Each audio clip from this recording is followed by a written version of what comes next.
Welcome to Think Over Here, the show where we hop all over the world and we learn about and think about people's cultures, stories, or, honestly, whatever I find interesting that day. And today we're going to think over in Cambodia, Southeast Asia. And I have two folktales that I want to share with you. Both of these folktales are pretty fun. They don't have a lot in common with each other than just your classic kind of outwitting and trickery.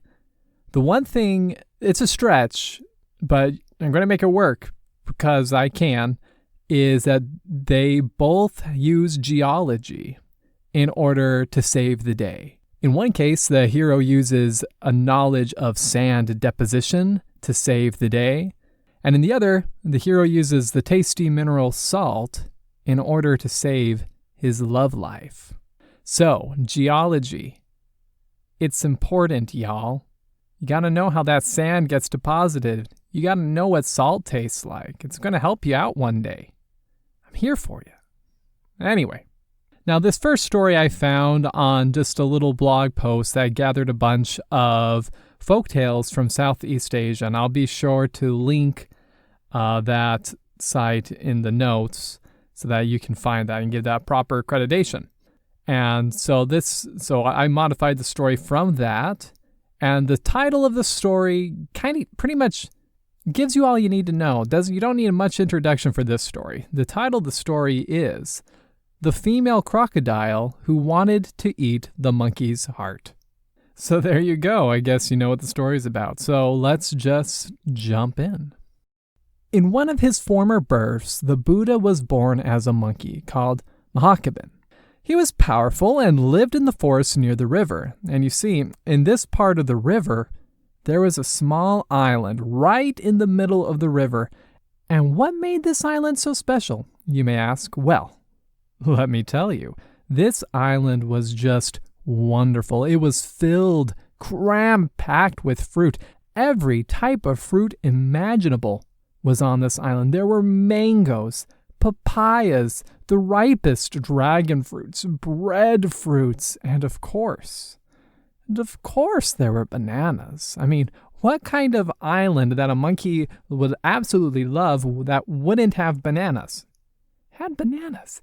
And so the monkey could go to this island and just eat whatever he wanted all day, every day. It was the life. Now, there was one little thing about the island that made it just a little bit tricky, and that was that the island was located right in the middle of the river. And so the monkey who didn't live on the island, he would have to go to the shore of the river and hop onto a sandbar that was located in the river, and then from the sandbar, he could jump onto the island. And you see, this sandbar wasn't very big, and the sand was just barely to the surface of the water. So the monkey had to be very careful when he was jumping so that he didn't miss the sandbar or slip off. But other than that, no problems. Fruit buffet every day. Now, of course, the monkey was not the only animal that lived in this part of the woods. There were also two crocodiles, a male and a female who were married and living together, and they lived there in the river next to the island. Now, you see, the female crocodile was expecting. And as expecting mothers often have, they have cravings. And she had a craving. Now, this wasn't your regular, craving for pickles and ice cream or anything. No, she had the craving for monkey heart. And so she told her husband, "Honey, I need a monkey heart. I just need it. I'm so hungry, and if you cannot find one for me, I will surely die, and you, my husband, will be left all alone." Oh. She then began to make some pitiful whimpering noises, just to sell it a little bit more. And now the husband was a wonderful husband and did not like to see his wife suffering, and so he said, Oh, darling, do not worry. If you are craving it, Let me bring it for you. I know just where to find one. You see, every day there is this big monkey who crosses the river to the island every morning. And then every evening, when he has his fill, he crosses back to his home. He always stops on that sandbar whenever he's traveling to or from the island. And so what I will do, I will swim and creep onto that sandbar, and I will kill him and bring you his heart. Oh, honey, that would be so wonderful. Thank you, thank you. So the crocodile, feeling proud that he was going to surpass, or, well, at least meet his husbandly duties, swam out to the sandbar, and he climbed up on it and rested on it in such a way that he covered the entire sandbar. See, he figured that the monkey would think that he was the sandbar, and when the monkey would jump onto him, he would jump right into his mouth. Well, at sunset, after the monkey had finished his day of feasting on jackfruits and bananas and mangoes and papayas, the monkey was headed for home. And so the monkey went to the shore of the island and was just about to jump onto the sandbar when he noticed something. He noticed that the sandbar seemed just a little higher than it was that morning when he crossed. So the monkey thought, this sandbar is only ever as high as the surface of the water, and so why is this bank higher now? There wasn't any flooding today. Well, it seems that it breaks all the known ideas of geologic sediment deposition of sand and gravel in classical fluvial systems. Or maybe there's some ferocious animal who is lying on the sandbar and wants to kill me. Yeah, I think that's it. And so the monkey called out to the sandbank, as you do. Oh, sandbank! No more are you just watery sand. Oh, no. You are a proper sandbank. Oh my, you are usually right at the water's surface, but now you are so much taller. How did you grow so high? For good measure, the monkey repeated that 3 times. And you see, when the crocodile heard the monkey calling to the sandbar, he figured that the sandbar and the monkey must be pretty good friends. And the crocodile figured that, well, perhaps the sandbar wasn't returning the monkey's cries because he was covering it up. And so, of course, the crocodile pretended to be the sandbar. And he replied, "Oh, friend monkey, I am not any higher than I was this morning. Please leap on me." Well, the monkey returned, "Oh, foolish animal. The sandbar doesn't know how to talk. Who are you?" Well, the crocodile figured it was just best to tell the truth because his cover was blown, because he forgot that, sandbars don't talk. Monkey tricked him. So he told the monkey, "Monkey, I am the king of the crocodiles who live here in this river." The monkey returned back to the crocodile, "Well, why do you sleep on this bank? I want to go home." The crocodile said, "Oh, monkey, I need your heart for my wife because she is craving to eat monkey heart.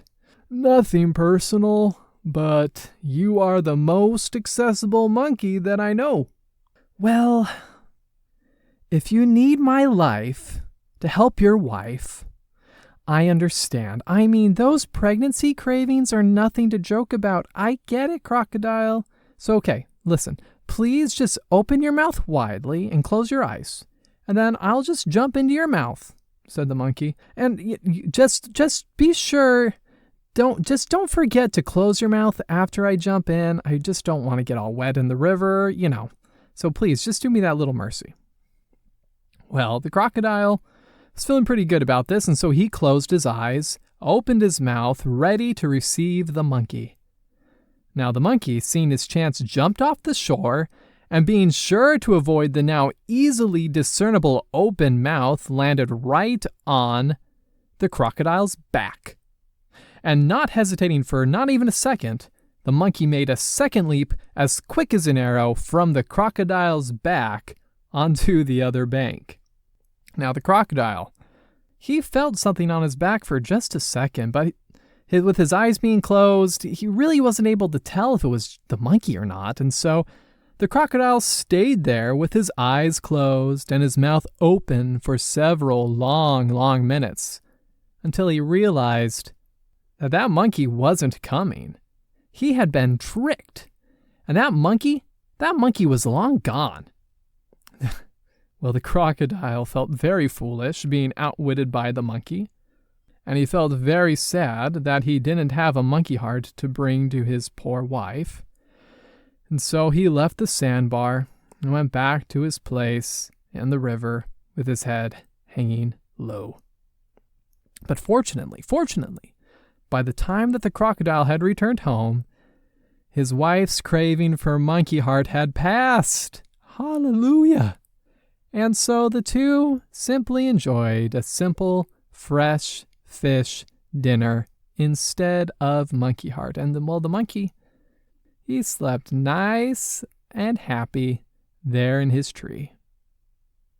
So there you go. Now you understand why understanding the classical sediment deposition in fluvial systems can save your life.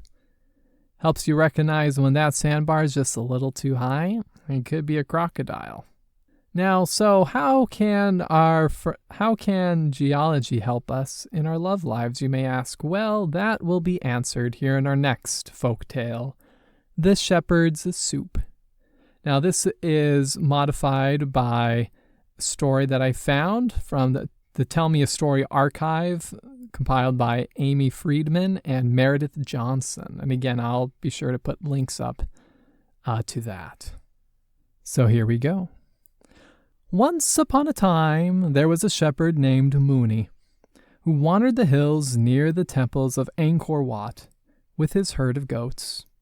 And you see, shepherding was hard, sweaty, tiring work, and Mooney became excited when one morning he found a waterfall with these wonderful steaming hot springs where he could bathe finally after many long days of work. Well, later that morning, after he'd finished bathing, he had just sat down on some rocks and he was just about to enjoy this sweet, wonderful mango for breakfast when he heard some giggling. A few of the goats heard it too and sounded back with their mas, mas. And so Mooney and the goats began to walk toward the sound, when suddenly they found the source of the giggles, for out of the forest came a girl with beautiful black hair, this wonderful, youthful, glistening smile, and a bright gleam in her eyes. The girl skipped over towards Mooney, and he couldn't help but stare, for she was more beautiful than anyone he had ever seen. "I saw you bathing in the hot springs," she said. Mooney blushed. Don't be embarrassed," she went on. And as she talked, Mooney's shyness began to fall away. And they talked about the villages that Mooney had passed through in the countryside. They talked about the people who lived there. They talked about all of his goats. And she told him that her name was Shika. And Mooney began to imagine marrying her and building a house right there near the waterfall where they met. And he promised himself that that would happen someday. And the two sat there, and they talked, and they talked, and they talked, until the day grew tired. And then suddenly Mooney heard her name being called. "Shika! Shika!" It was a man's voice calling. Well, Shika turned to Mooney and said, "Oh, my father is calling me back. I have to go now." She dashed back into the trees toward the home of her father. Well, you see, their brief encounter was long enough for Mooney to fall head over heels for Shika. Mooney was completely love-struck. So for the next year, The young man could think of nothing other than marrying Shika, and he saved nearly every single coin that he earned selling his goat's wool and his goat's milk. And when he had finally got enough money, he purchased a beautiful ruby ring. Now, of course, the ring was beautiful, but not nearly as beautiful as Shika. When he had that ring, he traveled back to the waterfall, back to the hot springs, back to Shika's house. And when he arrived at the home, Mooney introduced himself to Shika's father and said, "I've come to ask Shika to marry me." And as Mooney and the father talked, Mooney caught eyes with Shika. She gave him a big old smile. "She remembers me," Mooney joyfully thought. But he was quickly shot back down to the matter at hand because her father said, "Why would my daughter marry a peasant boy like you? You are nothing. You are absolutely nothing, and if you are nothing, you must be weak. And I will agree to this marriage only if you can prove that you are not weak. You must prove that you are strong. You must prove that you can do something. You must pass my test to marry my daughter." Well, with that, Mooney was led to the river for the test. And Mooney sat there confused as the father began to bound his legs tightly in rope. You will stand in this river up to your neck for 3 days and 3 nights, Shika's father explained. And while you are in the river, you must do absolutely nothing to warm yourself. If you succeed, I will know that you are strong. Then you may marry my daughter. But if you fail to endure the cold, you must leave this place and forget that you ever met my daughter. Well, Mooney could do nothing but agree to the terms, and so, with the absolutely freezing water, Mooney stood. And Mooney was determined. For 2 days and 2 nights, he stood in that water without moving a muscle, enduring the cold. It was on the last day, when he was cold, he was exhausted, he was tired, he was freezing. The only thing that kept him going was the thought of his beloved Shika, and that thought gave him strength and warmth in his heart. And if he didn't have that love, he likely would have perished on that last day. But something else happened on that last day. For as he stood there in that freezing river, he looked up at a faraway hillside, and he saw a fire burning. And when he saw that fire, he closed his eyes, and he imagined the sound of the crackling wood and the savory smell of smoke. He thought of his nights that he had slept wrapped up in warm blankets, surrounded by his animals around the bright glow of a fire.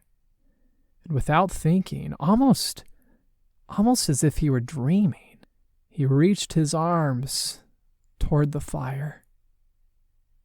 Well, the moment he did, Shika's father appeared and cried, "You have failed!"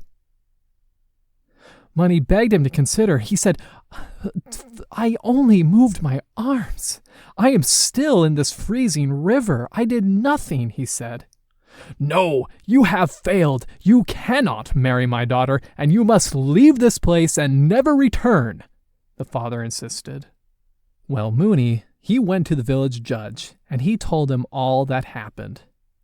And the judge agreed to hold a trial to see who was right, but he needed to hear the story from both sides.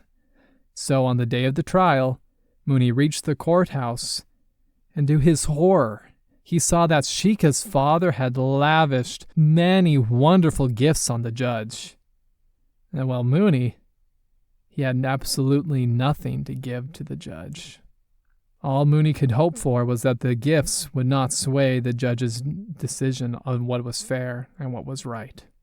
Well, at the courthouse, Mooney and Shika's father made their arguments, and when each party had argued their case, the judge said, "Mooney, you have failed. Because you have lost, You must pay the court costs. And seeing as you do not have any funds for which to pay, you must prepare a large banquet tomorrow to settle this debt. And after that, well, you will have to leave the village forever." Mooney was furious. He saw his love slipping between his fingers. He felt the corruption of the judge. Mooney was hurt. And crying, Mooney walked back to the river, trying to figure out how he could change his situation. How could he marry Sika? How could he change her father's mind?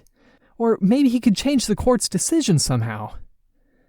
And then, as if those weren't heavy enough thoughts, he still had to think about the food that he had to prepare. He had to figure out how to find the food, how to buy the food, how to cook. And as he walked, he passed a rabbit, who asked Mooney what was wrong, and Mooney told him his unfortunate tale. Well, Rabbit said, "Well, I am a well-known judge, and I can fix your problem. But first, Mooney, you must focus on the problem at hand, and that is that you need to prepare that banquet tomorrow. Don't worry about the girl right now. Go worry about that banquet. So go sell all of your goats, and with the money that you earn, prepare many, many dishes. But most importantly, the most important dish for you to prepare is make a large pot of soup, but add absolutely no salt to the soup." Well, Mooney trusted the rabbit, who was wise, so he did all that the rabbit suggested. Mooney sold his goats, he prepared the food, and as Mooney was preparing the table the next day for the feast, the rabbit placed a bowl of salt beside the pot of soup. And then the gathered guests began to eat, and the judge, he got his food first, and when he tasted the soup, he scowled. "Ugh, this needs salt. Pass the bowl of salt," he said. Well, Rabbit shook his head. "Forgive me, Judge, but you can see the salt right there next to the bowl of soup. Surely seeing the salt is good enough for your food." "Fool!" the judge cried. "How can the mere sight of salt make my soup taste any better?" When the judge said that, the rabbit grinned. "Then tell me this, Judge. If the sight of salt cannot satisfy your taste, how did a faraway fire warm this boy?" The judge instantly understood. "You are right. You have helped me to see," he said. "I have changed my judgment. Mooney has passed the test. He can marry Sika." And thankfully, Shika's father respected the judge's revised decision. And Mooney and Sika, well, they were married, of course. But additionally, the judge ordered Shika's father to buy Mooney's a new herd of goats as repayment for the court costs. And Mooney and Sika, well, they lived many years in happiness and love. And of course, they eventually built a house by that waterfall. So there you go, with a little bit of perseverance, a little bit of wisdom, and a little bit of salt. Mooney and the rabbit were able to save his love life. What I liked about that story was when I thought about Mooney standing there in the river freezing, persevering until just that very last day. It reminded me a lot of the Greek myth of Orpheus. And I thought that was kind of a fun connection, just both these ideas of enduring right up to the end, but then just without even thinking, just natural reflexes, Orpheus's turn of his head to the silence of the underworld, and Mooney's just natural reaction of just trying to reach his arms out to a fire, and how things fall apart after that. Thankfully for Mooney, and with his friend the wise rabbit, they were able to fix things and save the day. Unlike Orpheus, of course. I also liked how Mooney was pretty open with his emotions. Mooney was pretty devastated after the court's decision, and I think through his thinking and through his open emotions talking with the rabbit was able to help him. And so I think it's just important that if you are in need of help, if you're struggling, reach out. There are people there who want to support you. And they're out there. So I hope you enjoyed these 2 folktales from Cambodia, and I am excited. I can't even describe how excited I am for next week, because as I was researching these 2 folktales, I stumbled across a wonderful scientific controversy regarding a Cambodian legend. A mythical creature in Cambodia. There are scientists arguing back and forth whether or not a mythical creature exists. And we're talking papers published in the 1990s, papers published in the 2000s. We are talking modern day biologists and zoologists arguing whether or not a mythical creature exists in Cambodia. So I am going to share that controversy, the history, the mystery, the legend next time. So get ready for that. And until then, let's go to the question bowl to find what question I'm going to answer today. What is it? Here we go. Something that isn't food that you have eaten. Well, that's a very specific question, isn't it? I don't make it a habit to eat things that aren't food. Well, let me think about that. I mean, I have eaten bugs, but of course that is food in many cultures. I gotta think back like when I was a kid. Because I mean, again, I don't try to eat things that aren't food.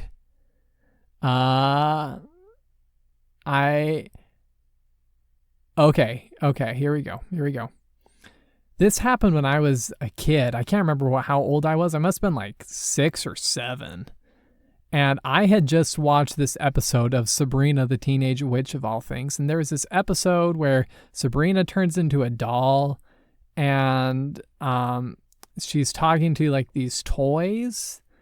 And one of the toys describes that he got like stuck in I can't remember, like a vacuum cleaner or something. And he was stuck in this vacuum cleaner.